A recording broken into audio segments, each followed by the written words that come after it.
მოკლედ კობახიძემ 6.5 მილიარდიანი ინვესტიცია დაგვიანონსა ქვეყანაში, რომელიც ემარმა უნდა ჩადოს საქართველოში. ეს არის ერთ-ერთი ყველაზე დიდი სამშენებლო კომპანია არა მარტო არაბეთში, არამედ მსოფლიო მასშტაბით, მაგრამ მე მაქვს რამოდენიმე კითხვა, რაც ამ პროექტთან გამიჩნდა. რა თქმა უნდა, ზოგადად ნებისმიერი ინვესტიცია, რომელსაც სარგებელი მოაქვს ქვეყნისთვის, არის ძალიან კარგი, განსაკუთრებით დიდი. თუმცა ამ შემთხვევაში მოდით განვიხილოთ პროექტი. 6.5 მილიარდის ინვესტიცია უნდა ჩაიდოს დაახლოებით 1 მილიონ კვადრატულ მეტრ ფართობში. ესე იგი 1 კვადრატულ მეტრზე ფაქტობრივად ინვესტორმა უნდა ჩადოს $6.500.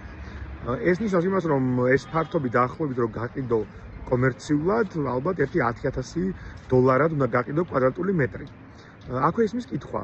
$10,000 კვადრატული მეტრი ვინ უნდა იყიდოს? საქართველოს მოქალაქეებმა?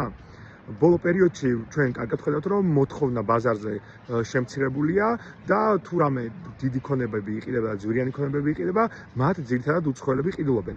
ამ კუთხით უპირობო ლიდერები საქართველოში არიან რუსები, რომლებიც ყიდულობენ უამრავ ქონებას განსაკუთრებით ზღვისპირეთში, ასევე მათ შემდეგ მოყვებიან არაბები, თურქები და ასე შემდეგ. ხო და იმ პირობებში, როდესაც საქართველოსდან 300,000-ზე მეტი ადამიანი წავიდა ქართული ოცნების მმართველობის დროს და შემოვიდა თითქმის 300,000 უცხოელი ამ ქვეყანაში, ანუ ფაქტობრივად ჩანაცვლების პოლიტიკა მიმდინარეობს ქვეყანაში, რამდენად კარგი იქნება ეს საქართველოსთვის?